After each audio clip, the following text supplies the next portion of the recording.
BBA, BCA, BCom computer కోర్సులో 100% placement లభించే ఏకైక డిగ్రీ కాలేజ్ కూకట్పల్లిలోని ఐక్రియేట్ డిగ్రీ కాలేజ్. నమస్తే, వెల్కమ్ టు సుమన్ టీవీ. ఎవరైనా పార్టీలు చేసుకుంటే ఏ పబ్బో బారు లేదంటే ఇళ్లలోనో మరి ప్రైవసీ కోసం అయితే ఊరికి దూరంగా ఏ చెట్ల కిందో చేసుకుంటారు కదా. కానీ ఓ ముగ్గురు యువకులు వెరైటీగా పార్టీ చేసుకుందాం అనుకున్నారు. అందుకోసం రైల్వే ట్రాక్ని ఎంచుకున్నారు. పట్టాలపై కూర్చొని ఫుల్గా తాగారు. రాత్రిపూట రైళ్లు రావనుకున్నారో ఏమో కానీ మద్యం మత్తులో ట్రాక్ పైనే పట్టాలను తిండుగా చేసుకుని హాయిగా నిద్రించారు. కానీ రైలు బస్సు కాదు కదా, మనుషులు అడ్డొస్తే ఆగేందుకు ముగ్గురు పైనుంచి దూసుకెళ్లిపోయింది. దీంతో ముగ్గురు యువకుల మృతదేహాలు చెల్లాచెదురయ్యాయి.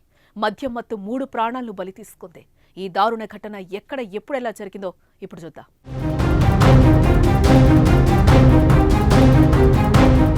కర్ణాటక రాష్ట్రం గంగావతి పట్టణంలోని కిలా ఏరియాకి చెందిన మౌనేష్, క్యాంపువాసి సునీల్, హిరేజంతకల్కు చెందిన భీమా నాయక్ అనే ముగ్గురు ప్రాణ స్నేహితులు. అయితే ప్రతిరోజు మద్యం తాగే అలవాటున్న వాళ్లు గురువారం రాత్రి మందు పార్టీ చేసుకుందామని అనుకున్నారు. అయితే ఎప్పుడో ఒకే చోట తాగితే థ్రిల్ ఏముంటుంది అనుకున్నారో ఏమో కానీ కనకగిరి రహదారిలో ఫైర్ ఆఫీస్ దగ్గర రైల్వే ట్రాక్ పై కూర్చుని మందు తాగాలనుకున్నారు. స్థానిక వైన్స్ లో మందు కొన్నారు. కావలసినంత స్టఫ్ కూడా తీసుకున్నారు.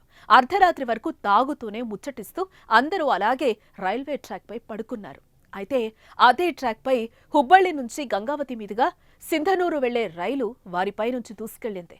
దీంతో వారి మృతదేహాలు చెల్లాచెదురయ్యాయి. సమాచారం అందుకున్న గదగ రైల్వే పోలీసులు ఘటనా స్థలానికి చేరుకుని మృతదేహాలను పరిశీలించి కేసు నమోదు చేసుకుని దర్యాప్తు చేస్తున్నారు. అయితే మద్యం తాగాలనుకున్న వారు రైల్వే ట్రాక్ పై తాగడం ఏంటో, మద్యం మత్తులో రైలు పట్టాలపై ఆదమర్చి పడుకోవడం ఏంటో అనుకుంటున్నారు స్థానికులు. ఏదేమైనా వారి అనాలోచిత నిర్ణయం 3 కుటుంబాల్లో విషాదాన్ని నింపింది.